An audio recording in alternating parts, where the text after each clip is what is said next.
ರಾಜಕೀಯ ಶಾಶ್ವತ ಅಲ್ಲ, ನಮ್ಮಪ್ಪನ ಆಸ್ತಿಯೂ ಅಲ್ಲ. ಕುರ್ಚಿ ಬಿಟ್ಟುಕೊಡುವ ಹಿಂಟ್ ಕೊಟ್ರ ಸಿಎಂ. ಏನಿದು breakfast meeting big update. CM Siddaramaiah ಇವತ್ತು ಆಡಿರೋ ಮಾತುಗಳು ರಾಜ್ಯ ರಾಜಕಾರಣದಲ್ಲಿ ಸಂಚಲನವನ್ನುಂಟು ಮಾಡಿವೆ. ಇಷ್ಟು ದಿನ ಇದ್ದ ಲೆಕ್ಕಾಚಾರಗಳನ್ನ ಬುಡಮೇಲು ಮಾಡ್ತಿದೆ.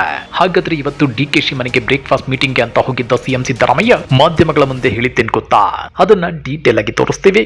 ಆದ್ರೆ ಅದಕ್ಕಿಂತ ಮೊದಲು ಹಲೋ ಕನ್ನಡ ಯೂಟ್ಯೂಬ್ ಚಾನಲ್ ಅನ್ನ ಸಬ್ಸ್ಕ್ರೈಬ್ ಮಾಡ್ಕೊಳ್ಳಿ. ಹಾಗೇನೇ ಪಕ್ಕದಲ್ಲಿರೋ ಬೆಲ್ ಬಟನ್ ಅನ್ನು ಪ್ರೆಸ್ ಮಾಡಿ. ರಾಜ್ಯ ಕಾಂಗ್ರೆಸ್ ಸರ್ಕಾರದಲ್ಲಿ ಪವರ್ ಶೇರಿಂಗ್ ಪಾಲಿಟಿಕ್ಸ್ ಜೋರಾಗಿ ನಡೆಯುತ್ತಿದೆ. ಸಿಎಂ ಸಿದ್ದರಾಮಯ್ಯ ಮತ್ತು ಡಿಸಿಎಂ ಡಿಕೆ ಶಿವಕುಮಾರ್ ಬಣ ಎಂಬಂತೆ ಅಧಿಕಾರ ಹಂಚಿಕೆ ಮತ್ತು ಮುಖ್ಯಮಂತ್ರಿ ಕುರ್ಚಿ ಬಗ್ಗೆ ಚರ್ಚೆ ನಡೆಯುತ್ತಿದೆ. ಈ ಮಧ್ಯೆ ಬ್ರೇಕ್ಫಾಸ್ಟ್ ಮೀಟಿಂಗ್ಗಳು ಕೂಡ ದೊಡ್ಡ ಮಟ್ಟದಲ್ಲಿ ಸದ್ದು ಮಾಡ್ತಿವೆ. ಇತ್ತ ಸಿಎಂ ಸಿದ್ದರಾಮಯ್ಯ ರಾಜಕೀಯ ಶಾಶ್ವತ ಅಲ್ಲ ಅನ್ನುವ ಮೂಲಕ ಬೇಸರದ ಮಾತುಗಳನ್ನಾಡಿದ್ದಾರೆ ಎನ್ನಲಾಗ್ತಿದೆ. ವಿಧಾನಸೌಧದಲ್ಲಿ ನಡೆದ ಒಂದು ಸಣ್ಣ ಸಂಭಾಷಣೆ ರಾಜ್ಯ ರಾಜಕಾರಣದಲ್ಲಿ ದೊಡ್ಡ ಚರ್ಚೆಗೆ ಕಾರಣವಾಗಿದೆ. ಸಚಿವ ಸ್ಥಾನಕ್ಕೆ ಆಕಾಂಕ್ಷಿಗಳಾಗಿರುವ ಹಾಸನ ಜಿಲ್ಲೆಯ ಹಳೇಬೀಡು ಶಾಸಕ ಬೇಲೂರು ಗೋಪಾಲಕೃಷ್ಣ ಸಿಎಂ ಸಿದ್ದರಾಮಯ್ಯನವರನ್ನ ಖುದ್ದು ಭೇಟಿಯಾಗಿ ಮಾತನಾಡಿಸಿದ್ದಾರೆ. ಈ ವೇಳೆ ಸಿಎಂ ಸಿದ್ದರಾಮಯ್ಯ ಆಡಿರುವ ಒಂದು ಮಾತು ಬಹಳಷ್ಟು ಚರ್ಚೆಗೆ ಕಾರಣವಾಗಿದೆ ಎನ್ನಲಾಗ್ತಿದೆ. ಹೌದು ವೀಕ್ಷಕರೇ, ಸಭೆ ಮುಗಿಸಿ ಹೊರಬರುತ್ತಿದ್ದ ಸಿಎಂ ಸಿದ್ದರಾಮಯ್ಯನವರಿಗೆ ಅಡ್ಡ ಬಂದು ನಿಂತ ಬೇಲೂರು ಗೋಪಾಲಕೃಷ್ಣ ಮೊದಲು ಹಾಸ್ಯದ ಲಹರಿಯಲ್ಲಿ ನಾಟಿ ಕೋಳಿ ಸಾಂಬಾರ್ ಹೇಗಿತ್ತು ಸರ್ ಅಂತ ಪ್ರಶ್ನೆ ಮಾಡಿದ್ದಾರೆ. ಆದ್ರೆ ಸಿಎಂ ಸಿದ್ದರಾಮಯ್ಯನವರ ಉತ್ತರ ಸಂಪೂರ್ಣ ಗಂಭೀರವಾಗಿತ್ತು. ರಾಜಕೀಯ ಶಾಶ್ವತ ಅಲ್ಲ ಗೋಪಾಲಕೃಷ್ಣ, ನಾನು ಯಾವುದಕ್ಕೂ ತಲೆ ಕೆಡಿಸಿಕೊಳ್ಳೋದಿಲ್ಲ. ರಾಜಕೀಯ ನಮ್ಮಪ್ಪನ ಆಸ್ತಿಯ, ಏನಾಗುತ್ತೋ ಆಗ್ಲಿ ಅಂತೇಳಿ ಸಿಎಂ ಸಿದ್ದರಾಮಯ್ಯ ಅಚ್ಚರಿಯ ಮಾತುಗಳನ್ನಾಡಿದ್ದಾರೆ ಎನ್ನಲಾಗ್ತಿದೆ. ಕಳೆದ ಕೆಲವು ತಿಂಗಳಿಂದ ಸಚಿವ ಸ್ಥಾನಕ್ಕಾಗಿ ತೀವ್ರ ಲಾಬಿ ಮಾಡುತ್ತಿರುವ ಬೇಳೂರು ಗೋಪಾಲಕೃಷ್ಣ ದಿಲ್ಲಿಯಲ್ಲಿಯೂ ಹೈಕಮಾಂಡ್ಗೆ ಒತ್ತಡ ಹೇರಿದ್ರು. ಆದ್ರೆ ಸಿಎಂ ಸಿದ್ದರಾಮಯ್ಯನವರ ಈ ಮಾತುಗಳು ಸಚಿವ ಸ್ಥಾನ ಖಾತರಿಯಿಲ್ಲ ಎಂಬ ಸ್ಪಷ್ಟ ಸಂದೇಶವನ್ನೇ ನೀಡಿವೆ ಅಂತ ರಾಜಕೀಯ ವಲಯದಲ್ಲಿ ಚರ್ಚೆಗಳಾಗ್ತಿವೆ. ನಾನು ಯಾವತ್ತೂ ಯೋಚನೆ ಮಾಡಿ ಗೊತ್ತಿಲ್ಲ, ಏನಾಗುತ್ತೋ ಆಗ್ಲಿ ಅನ್ನೋ ಸಿಎಂ ಸಿದ್ದರಾಮಯ್ಯನವರ ಮಾತುಗಳು ಕೇವಲ ಬೇಳೂರಿಗಲ್ಲ, ಪಕ್ಷದೊಳಗಿನ ಎಲ್ಲ ಸಚಿವ ಸ್ಥಾನ ಆಕಾಂಕ್ಷಿಗಳಿಗೂ ಮತ್ತು ತಮ್ಮ ಸಿಎಂ ಕುರ್ಚಿ ವಿಚಾರವಾಗಿಯೂ ಒಂದು ಎಚ್ಚರಿಕೆಯ ಸಂದೇಶವಾಗಿದೆ ಎನ್ನಲಾಗ್ತಿದೆ. ಹಾಗಾದ್ರೆ ಇವತ್ತು ಡಿಸಿಎಂ ಡಿಕೆ ಶಿವಕುಮಾರ್ ಅವರ ಮನೆಯಲ್ಲಿ ಬ್ರೇಕ್ಫಾಸ್ಟ್ ಮೀಟಿಂಗ್ ನಂತರ ಸಿಎಂ ಮತ್ತು ಡಿಸಿಎಂ ಹೇಳಿದ್ದೇನು ಗೊತ್ತಾ? ಇವತ್ತು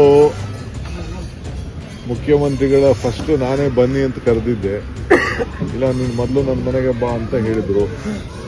ಸೊ ಅವ್ರ ಮನೆಯಲ್ಲಿ ನಮ್ಮ ಬ್ರೇಕ್ಫಾಸ್ಟ್, ಅವ್ರು ಹೇಳ್ದಂಗೆ ವೆಜಿಟೇರಿಯನ್ ಬ್ರೇಕ್ಫಾಸ್ಟ್ ಆಯಿತು. ಇವತ್ತು ನಮ್ಮ ಮನೆಗೆ ಅವ್ರನ್ನ ಆಹ್ವಾನಿಸಿದ್ದೆ. ಸೊ ಬಂದು ನಾವು ಇಬ್ಬರೂ ಕೂಡ ಭಾಳ ಸಂತೋಷದಿಂದ ಬ್ರೇಕ್ಫಾಸ್ಟನ್ನು, ನಮ್ಮ ಮನೆ ಬ್ರೇಕ್ಫಾಸ್ಟು, ಅವ್ರು ಮೈಸೂರದೇ ಬ್ರೇಕ್ಫಾಸ್ಟ್ ಅದು. ಯಾಕೆಂದರೆ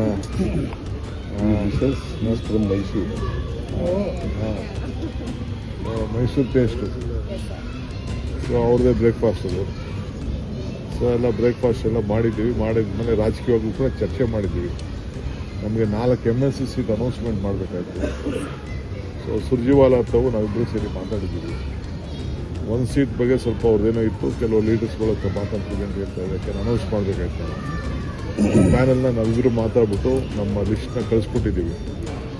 ಆ ವಿಚಾರ ಕೂಡ ಚರ್ಚೆ ಮಾಡಿದ್ದೀವಿ. ಪಕ್ಷದ ವಿಚಾರ ಕೂಡ ನಾವು ಚರ್ಚೆ ಮಾಡಿದ್ದೀವಿ. ಸರ್ಕಾರದ ವಿಚಾರ ಕೂಡ ಚರ್ಚೆ ಮಾಡಿದ್ದೀವಿ.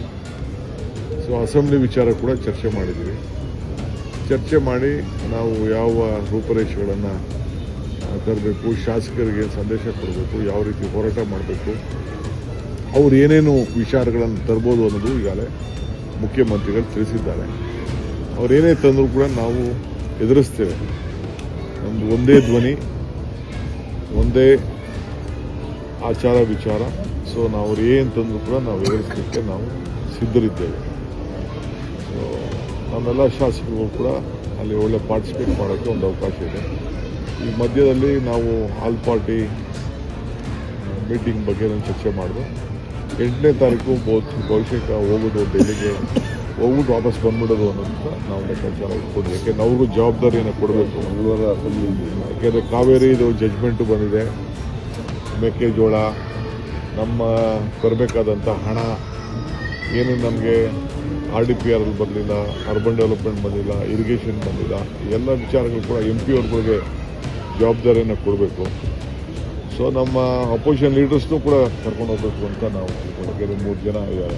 ಅಪ್ಪರ್ ಹೌಸು, ಲೋಯರ್ ಹೌಸು ಮತ್ತು JDS ಅವನು ಕೂಡ ಕರ್ಕೊಂಡೋಗಿ ಒಟ್ಟಿಗೆ ಹೋಗಿ ಮೀಟಿಂಗ್ ಮುಗಿಸ್ಕೊಂಡು ವಾಪಸ್ ಬಂದ್ಬಿಡೋದು ಅನ್ನೋ ಕೂಡ ಯೋಚನೆ ಮಾಡಿದ್ದೀವಿ. ಸೊ ಇದು ಮುಂದಕ್ಕೆ ಇವತ್ತು we are taking it forward. Sir, ನಿಮ್ಮ ಪಕ್ಷದ ಶಾಸಕರು ಮತ್ತು ಸಚಿವರು ಈಗ ನೀವಿಬ್ಬರು ಹೊಂದಾಣಿಕೆ ಮಾಡ್ಕೊಂಡಿದ್ದೀರಿ. ಅವರು ಇದುವರೆಗೆ ಬೇರೆ ಬೇರೆ ಆಗಿದ್ದು, ಅವರು ಈಗ ಹೊಂದಾಣಿಕೆ ಆಗಿ ಹೋಗ್ತಾರ? ಬೇರೆ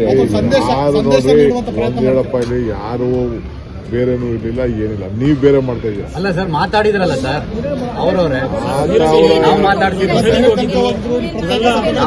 ಅಭಿಪ್ರಾಯ ಹೇಳಿದ ತಕ್ಷಣ ಬೇರೆ ಬೇರೆ ಅಂತಲ್ಲ ಮಾಡಿದ್ರು, ಪ್ರತ್ಯೇಕ ಸಭೆ ಮಾಡಿ ಎಲ್ಲ ಮಾಡಿದ್ರು ಸರ್. ಭಿನ್ನಾಭಿಪ್ರಾಯ ಹೇಳಿದ್ರಲ್ಲ sir. All our MLAs are united.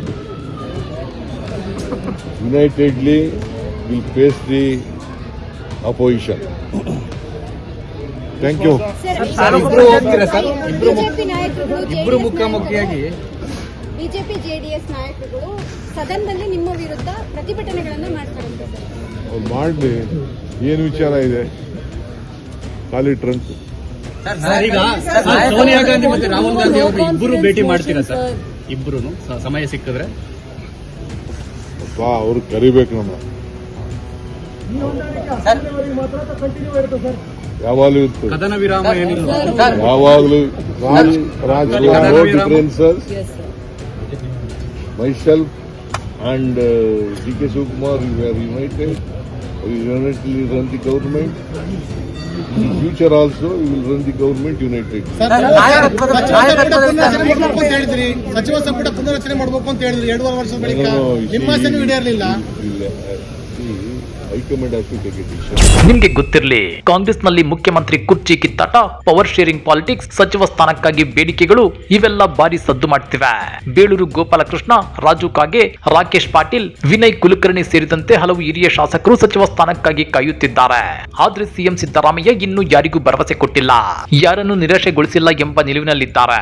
ಆದ್ರೆ ಇವತ್ತು ಡಿಕೆಶಿ ಮನೆಯಲ್ಲಿ ನಡೆದ ಬ್ರೇಕ್ಫಾಸ್ಟ್ ಭೇಟಿ, ಅಧಿಕಾರ ಹಂಚಿಕೆ ಯುದ್ಧ, ದೆಹಲಿಯಲ್ಲಿ ನಡೆಯುತ್ತಿರುವ ಸಭೆಗಳು ಎಲ್ಲದರ ನಡುವೆಯೂ ಸಿಎಂ ಸಿದ್ದರಾಮಯ್ಯ ಹೈಕಮಾಂಡ್ ಮಾತೆ ಅಂತಿಮ ಅಂತ ಹೇಳುತ್ತಿದ್ದಾರೆ. ಇದೀಗ ಮತ್ತೆ ಅಚ್ಚರಿಯ ಹೇಳಿಕೆ ಕೊಟ್ಟು ಸಿಎಂ ಏನಾಗುತ್ತೋ ಆಗ್ಲಿ, ನಾನು ತಲೆ ಕೆಡಿಸಿಕೊಳ್ಳೋದಿಲ್ಲ, ರಾಜಕೀಯ ಶಾಶ್ವತ ಅಲ್ಲ, ನಮ್ಮಪ್ಪನ ಆಸ್ತಿಯೂ ಅಲ್ಲ ಅಂತ ಅಚ್ಚರಿಯ ಹೇಳಿಕೆ ಕೊಟ್ಟಿದ್ದಾರೆ. ರಾಜಕೀಯದಲ್ಲಿ 40 ವರ್ಷಗಳ ಅನುಭವವಿರುವ ಸಿಎಂ ಸಿದ್ದರಾಮಯ್ಯ ಈ ಹಿಂದೆಯೂ ನಾನು ರಾಜಕೀಯಕ್ಕೆ ಶಾಶ್ವತನಲ್ಲ, ರಾಜಕೀಯ ನನ್ನನ್ನು ಶಾಶ್ವತವಾಗಿ ಬಿಟ್ಟಿಲ್ಲ ಅನ್ನೋ ಮಾತುಗಳನ್ನ ಹಲವು ಬಾರಿ ಹೇಳಿದ್ದಾರೆ.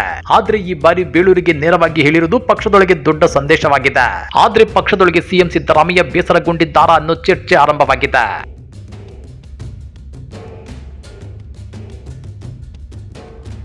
ಈ ನಡುವೆ ತಮ್ಮ ಸೋಷಿಯಲ್ ಮೀಡಿಯಾ ಅಕೌಂಟ್ನಲ್ಲಿ ಸಿಎಂ ಸಿದ್ದರಾಮಯ್ಯ ಸಿಎಂ ಕುರ್ಚಿ ವಿಚಾರವಾಗಿ ಮಾಹಿತಿ ಹಂಚಿಕೊಂಡಿದ್ದಾರೆ. ನನ್ನ ದೆಹಲಿ ಭೇಟಿಯ ವೇಳೆ ಹೈಕಮಾಂಡ್ನವರು ಭೇಟಿಗೆ ಅವಕಾಶ ನೀಡಿದ್ರೆ ಅವರನ್ನ ಭೇಟಿ ಮಾಡಲಾಗುವುದು. ಕೆಐಸಿಸಿ ಪ್ರಧಾನ ಕಾರ್ಯದರ್ಶಿ ಕೆಸಿ ವೇಣುಗೋಪಾಲ್ ಅವರನ್ನ ನಾಳೆ ಮಂಗಳೂರಿನಲ್ಲಿ ನಡೆಯಲಿರುವ ಕಾರ್ಯಕ್ರಮದಲ್ಲಿ ಭೇಟಿಯಾಗ್ತೇನೆ. ಹೈಕಮಾಂಡ್ ಸೂಚನೆಯಂತೆ ನಡೆದುಕೊಳ್ಳೋದಾಗಿ ಮೊನ್ನೆಯೂ ಚರ್ಚಿಸಿ ನಿರ್ಧರಿಸಿದ್ವಿ.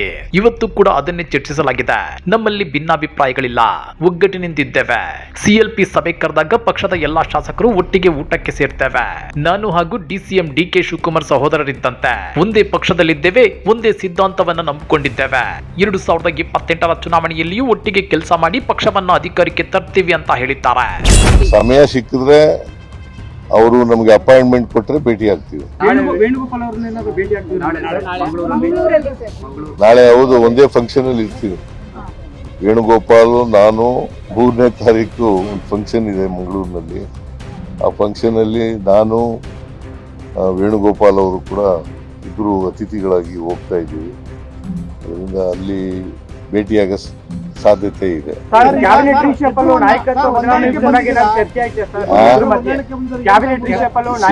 ನೋಡ್ರಿ, ಕೇಳಪ್ಪ, ಇಲ್ಲಿ ಮೊನ್ನೆನೆ ಚರ್ಚೆ ಮಾಡಿದ್ದೀವಿ. ಹೈಕಮಾಂಡ್ನವರು ಏನ್ ಹೇಳ್ತಾರೆ ಅದರಂತೆ ನಡ್ಕೋಬೇಕು ಅಂತ ಹೇಳಿದ್ದೀವಿ. ರಾಹುಲ್ ಗಾಂಧಿ ಏನ್ ಡಿಸಿಷನ್ ತಗೋತಾರೆ ಅದರಂತೆ ನಡ್ಕೋಬೇಕು ಅಂತ ಮೊನ್ನೆನೆ ಚರ್ಚೆ ಮಾಡಿದೀವಿ. ಇವತ್ತು ಅದನ್ನೇ ಚರ್ಚೆ ಮಾಡಿದ್ವಿ. ಹೈಕಮಾಂಡ್ ಏನ್ ತೀರ್ಮಾನ ಮಾಡ್ತಾರೆ ಅದಕ್ಕೆ ಶಾಸಕರುಗಳಿಗೆ ಮತ್ತೆ ಸಚಿವರಿಗೂ ಇದನ್ನ ಕನ್ವೆ ಮಾಡ್ತೀರಾ ಸರ್? ನಿಮ್ ಬ್ರೇಕ್ಫಾಸ್ಟ್ ಮೀಟಿಂಗ್ ನೀವು ನಾವು ಒಗ್ಗಟ್ಟಾಗಿದ್ದೀವಿ ಅಂತ ಮಾಧ್ಯಮದ ಮುಂದೆ ಹೇಳಿದ್ರಲ್ಲ, ನಾವು ಯಾವಾಗಲೂ ಒಗ್ಗಟ್ಟಾಗಿದ್ದೀವಿ. ಏನ್ ಈಗ ಒಗ್ಗಟ್ಟಾಗಿದೀವ?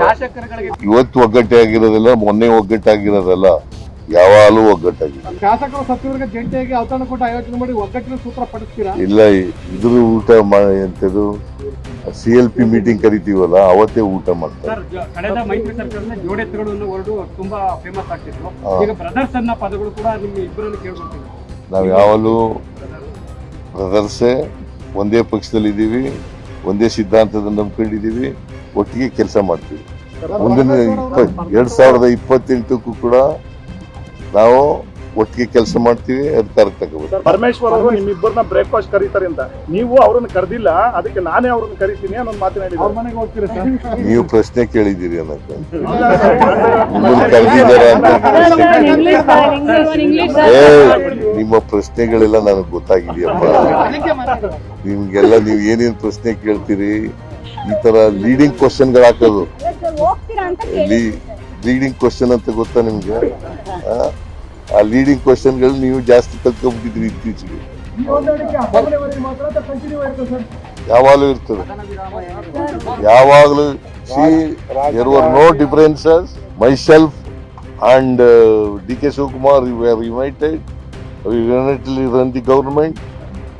In the future also, we will run the government unitedly. ಸಚಿವ ಸಂಪುಟ ಪುನರಚನೆ ಮಾಡಬೇಕು ಅಂತ ಹೇಳಿದ್ರು 2 ವರ್ಷ. No.